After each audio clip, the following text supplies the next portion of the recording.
धन्यवाद संचालक महोदय। आज 11 अप्रैल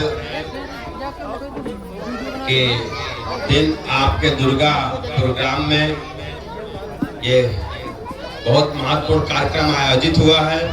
तो सर्वप्रथम अपने वक्तव्य शुरू करने से पहले इस दुनिया को शांति का उपदेश देने वाले तथागत गौतम बुद्ध जी को नमन करता हूँ। और आज जिनकी जयंती है महात्मा ज्योतिबा राव फूले, उनको मैं नमन करता हूँ। और इस देश को संविधान देने वाले बाबा साहब डॉक्टर भीमराव अंबेडकर जी को नमन करते हुए इस भारत देश के समस्त बहुजन समाज के महापुरुषों को नमन करता हूँ, वंदन करता हूँ। और इस मंच में बैठे हुए हमारे सम्मानित साथी, इनका भी नमन करता हूँ। उसके साथ साथ जो जनता जनार्दन आई हुई है, इनका बहुत ही तहे दिल से हार्दिक स्वागत, अभिनंदन है। और जो इस ग्राम में नारी शक्ति है, इसका भी बहुत बहुत हार्दिक स्वागत, अभिनंदन है। क्योंकि बहुत सारे कार्यक्रमों में जाना होता है तो महिलाएं की संख्या बहुत कम होती है। और हमारे देश की जो आधी आबादी कही जाती है वो महिलाएं हैं। और बड़ी अच्छी बात है कि इस ग्राम सभा की जो महिलाएं हैं बराबर से कुर्सी में बैठी हुई है। क्योंकि इस मंच से बहुत सारी बातें हो रही हैं कि हजारों साल से शोषण हुआ, महिलाओं को दूर रखा गया। गांव में अभी भी अगर जाया जाता है तो महिलाएं कुर्सी में बैठने के लिए डरती हैं। यह इसलिए डरती हैं क्योंकि आज से हजारों साल पहले से महिलाओं को डरा करके, दबा करके, उनको शोषण करके रखा गया। जैसे छोटा बच्चा को बताया गया कि भूत है तो वह पीपल के पेड़ के नीचे नहीं जाता, उसी प्रकार से महिलाओं के भी दिमाग में ऐसा डाला गया कि महिलाएं समाज की बराबरी नहीं कर सकती, पुरुष के बराबर कुर्सी में नहीं बैठ सकती। इसीलिए महिलाओं का सबसे ज्यादा शोषण होता है। आप सोचिए कि आदमी है, उसके भी 2 हाथ होते हैं, 2 पैर होते हैं, पुरुष, और महिलाओं के भी 2 हाथ और 2 पैर है, लेकिन महिला समाज में कमजोर क्यों? एक पुरुष से नहीं लड़ सकती, क्यों? क्योंकि मानसिक रूप से महिला को कमजोर किया गया। अगर आज हम लोग देखते हैं, जाते हैं कि पंडित जी पांव लागे, वह मानसिक गुलामी का एक प्रतीक है कि हम लोग उनको कहते हैं कि पंडित जी पांव लागे। वह हमारे लोगों को पासवान जी पांव लागे क्यों नहीं कहते? क्योंकि ये समाज में व्यवस्था पहले से डाली गई है। और वह व्यवस्था जो समाज में लोगों के अंदर पड़ी हुई है, इसी को मानसिक गुलामी कहते हैं। शारीरिक गुलामी से ज्यादा खतरनाक मानसिक गुलामी होती है। शारीरिक गुलामी दर्द देता है, मानसिक गुलामी दर्द नहीं देता। वह खून में बसा होता है कि हमको गाय के गोबर की क्या बनाते, गौर बनाते। यह मानसिक गुलामी का प्रतीक है। अगर जैसे गांव में छोटे छोटे पत्थर मंदिरों में रखा रहता है तो उसको हम पैर छूते हैं, तो जैसे माँ उसकी पैर छूती है तो छोटा सा बच्चा जाता है तो सुनता है देखो माँ उसके पैर छू रहे, तो छोटा बच्चा भी उसके पैर छू रहा। मेरा एक मित्र बता रहा था कि उसका बच्चा साथ में गया तो रास्ते में गांव में कहीं कहीं हंसिया टेने के लिए एक पत्थर लगा रहता है, तो उसने अपने माँ के साथ सीखा था। तो रास्ते में जा रहा था तो हंसिया घिसने वाला पत्थर था तो उसके पैर छूने। क्यों? क्योंकि उसने माँ से वो सीखी है कि पत्थर भगवान होता है, इसके पैर छूना चाहिए। इसलिए महिलाओं को शिक्षा का सबसे महत्वपूर्ण इसलिए योगदान होना चाहिए कि महिलाएं ही सबसे ज्यादा पुरुषों को भी धार्मिक पाखंडवाद में फंसाने का काम करती हैं। कहां पर जाना है, कौन से भगवान के पास जाना है, किस बाबा के पास जाना है, यह महिलाएं अपने आदमी को, अपने पति को प्रेरित करती है। अगर आज हम लोग यहाँ पर मंच में बैठे हुए हैं, जैसे बहुत से वक्ताओं ने बताया कि हम लोग जयंती मना रहे हैं। जयंती मनाने का काम सिर्फ ये नहीं है कि प्रतिमा में माला डाल दिया जाए और उनके विचारों में ताला डाल दिया जाए, इससे कुछ होने वाला नहीं है। हम लोग अपना अमूल्य समय देकर के अगर आज यहाँ बैठे हुए हैं तो हमको कुछ सीखने की जरूरत है। हम लोग जो 1 से लेकर 12 तक पढ़ाई पढ़ते हुए एकेडमिक एजुकेशन होती है, वह शिक्षा से हम लोग नौकरी पाते हैं। लेकिन अगर हम लोगों को नौकरी नहीं मिली है, हम 1 से 12 तक की पढ़ाई नहीं किए हैं, जितने भी हमारे जो लोग हैं भले ही नहीं किए, लेकिन अगर आज हम लोग यहाँ बैठे हुए हैं, अगर किसी महापुरुष के विषय में चर्चा हो रही है, तो हम लोग समाज में जीवन जीने का तरीका सीख सकते हैं, सही और गलत को जानने का तरीका सीख सकते हैं साथियों। जैसे आज हम लोग बोलते हैं, आज हम लोग जो जानते हैं, ऐसा शायद हम लोग तत्काल अपने माँ के पेट से सीख करके नहीं आए। हम लोग पढ़ लिख करके इस समाज की व्यवस्था को जाना, किसी भी दूसरे लोगों से जो छोटी छोटी बातें सुनते हैं, क्योंकि हमारे समाज में ऐसे लोग होते हैं कि यह काम हमारे पुरखे करते रहे हैं इसलिए हम काम करते हैं, और कुछ लोग होते हैं कि जब समाज में कोई नई बात आती है उसमें प्रश्न चिन्ह लगाते कि ऐसा क्यों होता है। जब ऐसा क्यों होता है आपके अंदर यह प्रश्न नहीं आएगा तो आप वैज्ञानिक नहीं बन सकते हैं। जो पढ़े लिखे लोग हैं इस बात को सुना होगा, जानते होंगे। जैसे थॉमस एडिसन के विषय में बहुत से लोग सुने हैं, उन्होंने 1200 खोज किए और उन्होंने मुर्गी को अंडे में बैठते हुए देखा, तो अपनी माँ से पूछा ये मुर्गी अंडे में क्यों बैठी, तो उनकी माँ ने बताया कि अपने अंडे से रही है, इसमें कुछ दिन बाद बच्चे निकलेंगे। तो उसने भी ट्राई किया और उसने भी अंडा से बच्चा पैदा करने की कोशिश की, लेकिन ऐसा नहीं कर पाए। उसके ऐसे 1200 खोज है, लेकिन अंततः बाद में उन्होंने एक बल्ब की खोज किया, जिस बल्ब से इस देश में, इस पूरी दुनिया में प्रकाश दिया बिजली के द्वारा, जो आज परिवर्तित होते हुए हमको LED के रूप में मिल गया। तो यह जब तक हमारे दिमाग में क्यों, कैसे, कहां नहीं पैदा होगा, तो हमारे पढ़े लिखे होने का भी साथियों कोई मतलब नहीं है। इसलिए मैं पिछले वर्ष भी गांव में आया था और मैंने ज्योतिबा फूले, क्योंकि उस दिन पिछले वर्ष 13 अप्रैल को कार्यक्रम था और आज 11 अप्रैल को कार्यक्रम है, क्योंकि महत्वपूर्ण आज ज्योतिबा फूले। अगर आप आज हमको बाबा साहब डॉक्टर भीमराव अंबेडकर मिले हैं, तो मैं समझता हूँ कि ज्योतिबा फूले की वजह से मिले, क्योंकि ज्योतिबा फूले को उन्होंने अपना सामाजिक गुरु माना। और अंग्रेजों के शासन काल में जो ज्योतिबा फूले ने अंग्रेजों से मांग रखी अपने देश में, क्योंकि उस समय हमारे देश में बहुत से पूर्व वक्ताओं ने बताया कि दासी प्रथा की व्यवस्था थी, जो सूत्र पुत्र को गंगा दान किया जाता था, जो शूद्रों के यहाँ पहला पुत्र पैदा होता था उसको दान कराया जाता था। ऐसी जो सारी कुप्रथाएं थी, उन्होंने अंग्रेजों से मांग किया कि हमारे देश में जो ये व्यवस्थाएं हैं इनको खत्म करवाइए। तो अंग्रेजों ने उसका कानून बनाया। आप सोचिए कि विधवा विवाह जो आज होते हैं, जो ज्योतिबा फूले की अंग्रेजों के तत्कालीन समय में की हुई मांग का परिणाम है कि आज हम लोग तो वैधानिक रूप से विधवा विवाह होता है।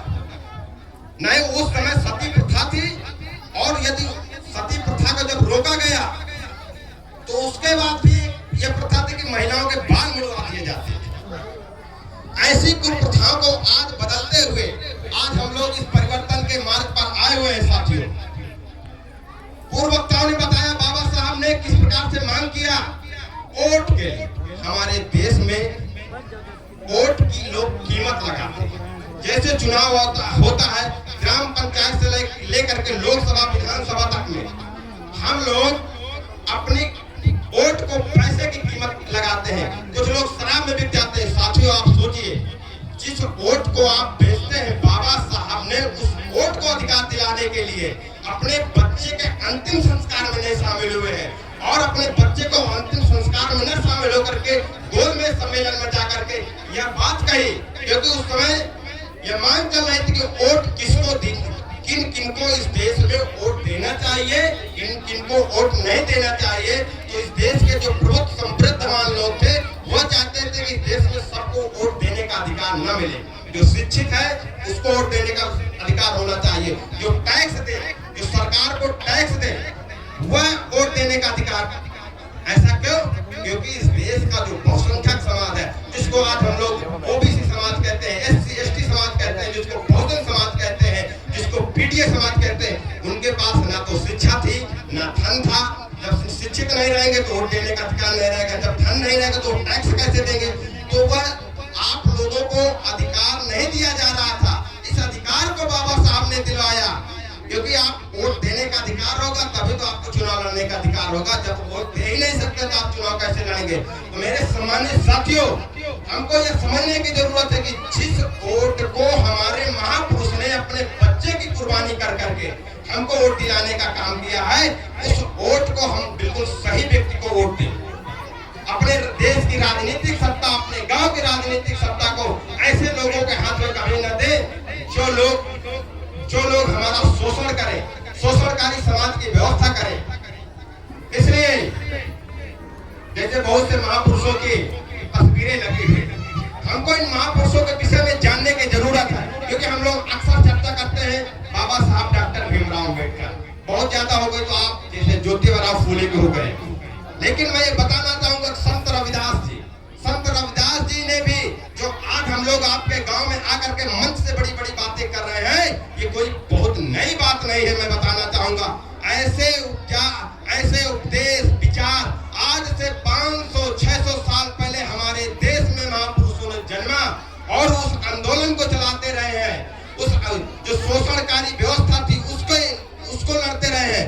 उसके चलते आज हम लोग यहाँ तक पहुंचे हैं। हमारे पुरखे पैंट शर्ट नहीं पहनते थे, लुंगी पहनते थे, कुर्ता पहनते थे। आज हम लोग जो परिवर्तित हुए, महापुरुषों की लड़ाई त्याग की वजह से आज हम लोगों के अंदर इतना जो चमक धमक आई है। तो इसलिए हमको अपने महापुरुषों की लड़ाई, अपने महापुरुषों के किए हुए योगदान को ध्यान में रखते हुए कि हम लोग शिक्षित हो रहे हैं। जैसे संतोष जी शिक्षित है, बाहर नौकरी करते हैं, लेकिन आज बच्चों को उत्साहवर्धन किया। यह महत्वपूर्ण है कि आज हम जिस समाज से निकले हुए हैं, जिस समाज में हम अपने जीवन जिया है, उस समाज की यदि हम पीड़ा नहीं समझते हैं और जिस समाज से हम निकले उस पीड़ा को खत्म करने का काम नहीं करते हैं, तो हमारा शिक्षित होना, हमारा नौकरी पाना, ये सब बेकार है साथियों। जैसे बाबा साहब डॉक्टर भीमराव अम्बेडकर के विषय में हम सोचे, आप सोचिए कि जिसको विद्यालय के क्लास के बाहर पढ़ाया जाता था बैठा करके, वो इतना संघर्ष करके आज हम लोग क्या करते हैं, संघर्ष करके शिक्षा ग्रहण करते, हमारे दिमाग में क्या कोशिश, अच्छी सी नौकरी मिल जाए, और अच्छी सी नौकरी मिल जाए तो अच्छा जीवन जीने लगे। हमारे अंदर यह बिल्कुल पीड़ा नहीं है कि जिस समाज से मैं आया हूँ, जितने संघर्ष में शिक्षा ग्रहण कर रहा हूँ, अगर मैं कोई कामयाब व्यक्ति बन जाऊं तो जो समाज में अव्यवस्था है, यदि भ्रष्टाचार भी है तो मैं भ्रष्टाचार न करूं। क्योंकि साथियों, हमने देखा कि अगर हम छात्र जीवन में होते हैं, हम एक एफिडेविट बनवाने जाते हैं, एक छोटा सा काम करवाने जाते हैं अधिकारियों के पास, तब भी बहुत ज्यादा शोषण होता है। तो अगर हम उस व्यवस्था से पीड़ित होकर के अगर हम कामयाब हों, अगर उसी व्यवस्था में हम लिप्त हो जाए, तो हमारा शिक्षित होने का कोई अधिकार नहीं है। क्योंकि बाबा साहब ने शिक्षा ग्रहण करके उन्होंने वो चाहते तो देश में विदेश में कई प्रोफेसर बन सकते थे, एक से अच्छी से IAS लेवल की नौकरी कर सकते थे, लेकिन उन्होंने कोई नौकरी नहीं की। उन्होंने संघर्ष का मार्ग चुना। उन्होंने ऐसा संघर्ष का मार्ग चुना कि जिस समाज से आए, जिस समाज से उन्होंने पीड़ा सही, उस पीड़ा को खत्म करने के लिए ठाना और अपने आजीवन लड़ते रहे। वो मर गए, लेकिन अपने देश के उस समाज के लिए लड़ते रहे जिस समाज से वो लोग उन्होंने अपना जीवन आरंभ किया था साथियों। इसलिए हम लोगों की यह अपील है कि सर्वप्रथम हमको शिक्षित होने की जरूरत है, और हमको शिक्षा सिर्फ नौकरी के लिए नहीं करना चाहिए। हमको शिक्षा एक अच्छा सामाजिक बनने के लिए, कि हम एक समाज के अच्छे सामाजिक व्यक्ति बन सके। अगर हम अच्छी सोच रखेंगे और शिक्षा ग्रहण करेंगे अच्छा सामाजिक व्यक्ति बनने के लिए, तो निश्चित ही तौर पर हमारे अच्छे समाज का निर्माण होगा, अच्छे गांव का निर्माण होगा और अच्छे देश का निर्माण होगा। इसलिए हमारे बहुत सारे वक्ता हैं, मैं ज्यादा समय भी नहीं लेना चाहूंगा, लेकिन मैं अपील करना चाहूंगा कि हमको अपने महापुरुषों के विचारों को सुने। अभी हमारे एक वक्तागण ने बताया कि ज्योतिबा फूले की एक किताब है गुलामगिरी। मैं फिर पुनः कहूंगा कि हम लोग सोशल मीडिया का जमाना है साथियों। अगर हम लोगों को किताबें उपलब्ध नहीं होती, हम सबसे पहले तो ऑनलाइन मंगा सकते हैं, सब लोग पढ़ते, महिलाएं भी बहुत सारी शॉपिंग ऑनलाइन करते हैं, तो हम अपने जीवन में बहुत कुछ खरीदते हैं अपने जीवन यापन के लिए। तो कुछ किताब अगर कुछ भी पढ़े तो कुछ किताबों को पढ़ने की आदत डालें। गुलामगिरी जैसे किताब ज्योतिबा फूले ने 1853 में लिखी थी, और वह गुलामगिरी किताब पढ़ करके यह जानकारी मिलती है, मैंने अभी बताया कि जो पूर्वज कैसे करते हैं, उस किताब में यह बात है कि किस प्रकार से धार्मिक ग्रंथों का निर्माण किया गया है, और किसी झूठ को अगर आप 10 दिन, 15 दिन, महीना, 2 महीना झूठ का प्रचार करते रहे तो वह झूठ सच में बदल जाता है। वैसे ही जो धार्मिक ग्रंथ है, जैसे जो धार्मिक ग्रंथ है वैसे ही झूठे लिखे हुए हैं। इनका प्रचार किया गया है कि जो ये जीवन में हो रहा है ये किताबों में लिखा है, इसको भगवान ने लिखा है, और हम लोग भगवान के नाम पर डरते हैं और उस किताब में लिखी झूठी लिखी हुई बात को सही मान लेते हैं। साथियों, महिलाओं से एक और अनुरोध करना चाहूँ जो व्रत रखती है। जब किसी लड़की की शादी होती है तो कोई देखने आता तो ये नहीं पूछता कि आपकी लड़की कितने व्रत रखती है। सब क्या पूछा जाता है? लड़की का क्वालिफिकेशन क्या। तो आप ये तय करिए कि आपको शिक्षा जरूरी है या व्रत जरूरी है। यदि आपके अच्छे रिश्ते के लिए आपकी शिक्षा पूछी जाती है तो शिक्षा महत्वपूर्ण है, आपका व्रत महत्वपूर्ण नहीं है। और जो माताएं पहले से कर रही हैं वो अपने बच्चियों को ऐसी कुप्रथाओं से बचाने की कोशिश करें, क्योंकि हम लोग अपने छोटे बच्चों को जो शिक्षा ग्रहण कराएंगे वो वही सीखेंगे। तो मैं इसी के साथ अपने शब्दों को विराम देना चाहूंगा और पुनः यदि मौका मिलेगा तो फिर आकर के आगे की बातें होंगी। बहुत सारे हमारे सारे वक्तागण हैं, आप लोगों को और सी बातों से अवगत कराएंगे महापुरुषों के आंदोलन से। जय भारत, जय संविधान। ज्योतिबा फुले अमर रहे, डॉक्टर भीमराव अमर रहे।